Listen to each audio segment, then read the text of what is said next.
حدیث اور روایت کرتے حضرت سلمان فارسی رضی اللہ تعالیٰ عنہ، اور ساتھ ہیں سیدنا بلال حبشی رضی اللہ تعالیٰ عنہ۔ فرماتے ہم نہ گھر سے نکلے، حضور نے فرمایا ذرا جلدی چلو، ایک ضروری کام ہے۔ فرماتے بڑی تیزی کے ساتھ آج روٹین سے ہٹ کر محبوب نے تیز تیز قدم مبارک اٹھائے، تیز تیز، اور فرماتے ہیں ایک گلی ہم نے کراس کی، دوسری گلی میں جو پہنچے تو پھٹے پرانے کپڑے، سادی سی بیوی، اور حالت بتاتی تھی کہ بیچاری کسی غریب گھر کی ہے۔ وہ سڑک پہ کھڑی تھی اور رو رہی تھی۔ میرے کریم رسول نے فرمایا بلال اسے پوچھو کیا مسئلہ ہے، کیوں روتی ہے؟ تو حضرت سلمان عرض کرتے ہیں میں نے کہا حضور میں پوچھ لیتا ہوں، آپ جائیے، کام بڑا ضروری ہے، جو نکلے میں معلومات کرتا ہوں۔ تو محبوب نے فرمایا نہیں، اس کے آنسو پوچھنے سے ضروری کوئی کام بھی نہیں، پہلے اس کی داد رسی ہوگی، اسے پہلے پوچھا جائے گا۔ روتے نہیں رہتے لوگ گھروں میں، لوگ گزر نہیں جاتے چپ کر کے؟ کتنے لوگ تڑپتے، کون احساس کرتا ہے؟ نبی پاک سید عالم صلی اللہ علیہ وسلم رکے اور اس خاتون سے پوچھا کیا بات ہے؟ اس نے کہا کہ بات کوئی بھی نہیں، میرا ایک ہی موٹا سا مسئلہ ہے۔ کہا وہ کیا؟ کہنے لگی میں غریب ہوں، اور غریبی بذات خود بہت بڑا گناہ ہوتی، لوگ بڑا جرم سمجھتے ہیں اس کو بذات خود۔ میں نے شروع میں کہا نا کہ مذہبی سٹیج کی بھی صدارت غریب آدمی نہیں کر سکتا، کیونکہ غریب جو ہوا جہد کول دتھی ہونی انہیں نیڑے بہنا ہے نا جی، جہد کول نہیں انہیں تو پیچھے جا کے بہنا ہے نا، کول کیڑا دتھی ہے۔ اس سٹیج پہ بھی غریب آدمی کی صدارت نہیں ممکن، ہو ہی نہیں سکتا۔ میرے رسول پاک سید عالم صلی اللہ تعالی علیہ وآلہ وسلم نے فرمایا پہلے اسے پوچھو کیا مسئلہ ہے۔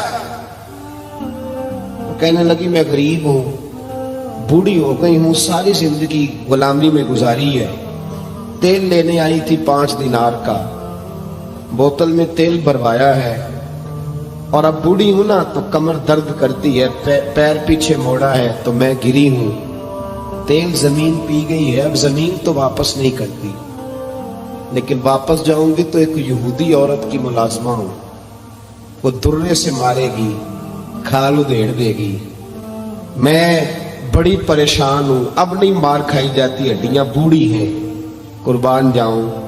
حضرت بلال کو حضور نے حکم دیا، فرمایا دوڑ کے گھر جا 5 دینار لا۔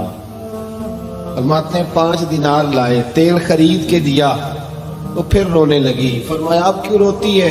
اس نے کہا بتایا نا غریب ہوں، غریب کا جرم کوئی نہیں ہوتا، لیکن پیس دیا جاتا ہے، پھر بھی مار تو اب بھی پڑے گی، اب کیوں پڑے گی؟ اور اس کرنے لگی محبوبہ مار اس لیے پڑے گی کہ دیر سے کیوں آئی ہے۔ تو میرے کریم رسول اور وہ بی بی حضور ابھی آئے ہیں مدینہ طیبہ، امام یوسف صالحی فرماتے ابھی آئے تھے حضور، سبل الہدی والرشاد کے مصنف کہتے ابھی آئے تھے نبی پاک، وہ جانتی بھی نہیں تھی۔ تو سید عالم صلی اللہ تعالی علیہ وسلم نے فرمایا اچھا مال پڑے گی؟ کہا ہاں۔ او بھائی کونسلر جو کل آپ کو کہہ رہا تھا نا میں آپ کا خادم ہوں، کونسلر بے گناہ، بلکہ ہمارے ایس ایچ او صاحب اگر چودھری پہ پرچہ آ جائے تو اس کو ٹیلی فون کر کے پوچھتے ہیں صاحب جی تہاڈے خلاف درخواست آئی ہے، کی کرنا ہے؟ تو غریب آدمی بیچارہ، اس کی غلطی یہ تھی کہ وہ غریب تھا تو اس نے ریڑھی لگا لی چوک میں، اس کو دبوچ کے لے گئے، تینوں پتہ نہیں اتنے نہیں کھلوئی تھا، تو اس کے پاس کل انویسٹمنٹ ہی 5000 تھی، سارا لے گئے۔ پھر وہ کونسلر صاحب کے پاس چلا گیا، سر میرے نال چلے آجے ذرا میں تھانے جانا۔ انہیں کہا گڈی کرائی ہے، پیسے ہیں نہیں، ایویں تھانے جائیے۔ اب وہ گاڑی لایا ہے، پتہ نہیں کہاں سے لایا ہے، تھانے پہنچا ہے، اور یہ ہے ہمارا حال کہ وہ ایس ایچ او بھی بیٹھا ہے کرسی پہ اور کونسلر بھی کرسی پہ بیٹھا، اور وہ غریب پیروں میں بیٹھا ہے، اور ہاتھ باندھ کے کہہ رہا میری ریڑھی دے چھڈو، میری 4 تیاں نہیں تو میں شامی کھانا کھانا۔ کدھر گیا امت کا وہ ذوق؟ ساری زندگی نعتیں سننے والوں بتاؤ تو صحیح، نعت نے تاثیر کیا دی ہے روح؟ اگر ابھی بھی گھاڑی غریب کے پاس کھڑی نہیں ہوتی تو پھر کیا اثر ہوا ساری زندگی نعت سننے کا؟ میرے مصطفیٰ کریم سید عالم صلی اللہ تعالی علیہ وسلم نے فرمایا اس خاتون سے یہاں کونسلر ساتھ نہیں جاتا، کہتا کر دیا ٹیلی فون سویرے 9 بجے پہنچ جانا، پر کائنات کی سب سے معزز شخصیت حضرت سیدنا بلال حبشی رضی اللہ تعالیٰ عنہ فرماتے ہیں میرے نبی پاک نے فرمایا بی بی چل میں تیرے ساتھ چلتا ہوں، گویا اللہ کی ساری رحمتیں اس کے ساتھ ساتھ چلنے لگی، اور آگے آگے نہیں، ساری کتابیں پڑھ لو، وہ پھٹے پرانے کپڑوں والی بی بی آگے آگے اور اللہ کے کریم رسول پیچھے پیچھے، ساری گلیاں اس نے پھرائی، مدینے کی صحرا آ گیا، ایک دروازے پہ دستک دی، سے مالکن آئی، وہ بی بی بعد میں کہتی ہے میں بھی بڑی ڈاڈی تھی، طاقت ہی نہیں تھی میرے سامنے کو کھڑا ہو سکے، لیکن جب میں باہر نکلی تو میں نے نور کے حالے میں لپٹی ہوئی ایک عظیم ہستی کو دیکھا،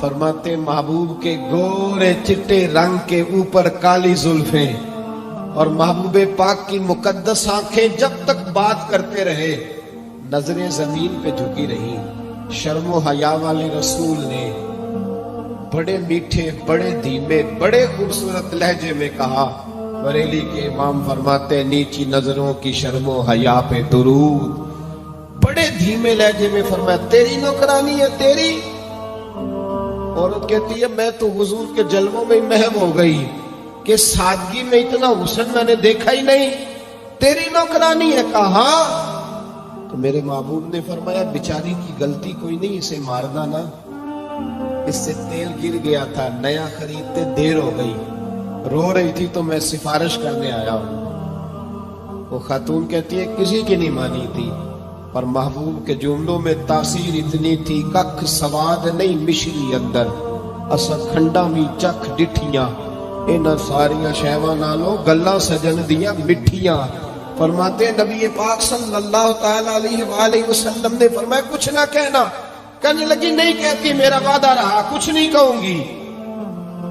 اب میرے حبیب نے پھر نظر اٹھائی اور اس غریبنی کی طرف دیکھا اور فرمایا تو اگر کہے تو میں جاؤں، تو اگر کہے تو میں خود بھیک دے، خود ہی کہے منگتے کا بھلا ہو، تو اگر کہے تو میں جاؤں۔